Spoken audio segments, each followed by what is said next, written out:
Apple's HealthKit will join medical trials. Reports Stanford and Duke will use the new platform to track blood sugar levels, blood pressure, weight, and other health measurements. Apple's HealthKit, which enables health-related apps to share data with doctors, will be used in medical trials at 2 universities, according to a new report. Stanford University Hospital and Duke University are organizing health trials that will rely on HealthKit to collect and disseminate data on participants' health metrics, Reuters reported Monday. Stanford will use HealthKit to track blood sugar in children with diabetes, while Duke will use the platform to track a wide range of measurements, including weight and blood pressure, in patients with cancer or heart disease, according to Reuters. Apple unveiled HealthKit in June at the Worldwide Developers Conference. The platform is designed for app developers that want to collect health information or disseminate it.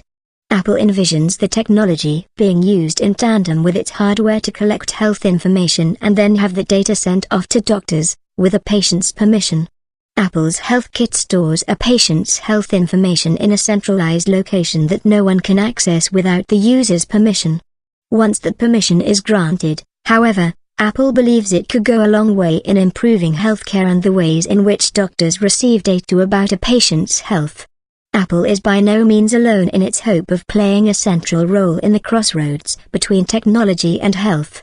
A report in June suggested that Apple, Samsung and Google are examining ways in which they could use wearable technology, sensors, and their own software to deliver relevant, accurate data on a patient to doctors.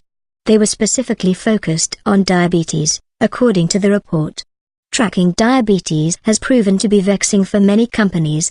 While several health-related firms have tried to use sensors and technology to track a person's blood sugar non-invasively, nearly all have failed at providing accurate information.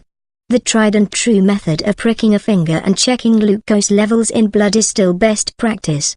Google has arguably gone the furthest in trying to overcome that issue.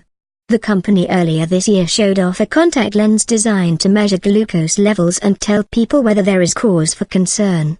That product, however, is nowhere near launch, and Google hasn't said when it might be able to bring it to the market. In the Stanford trials on diabetes, children will have their glucose levels measured and have that information shared with an iPod Touch. From there, the information will be shared through HealthKit with doctors.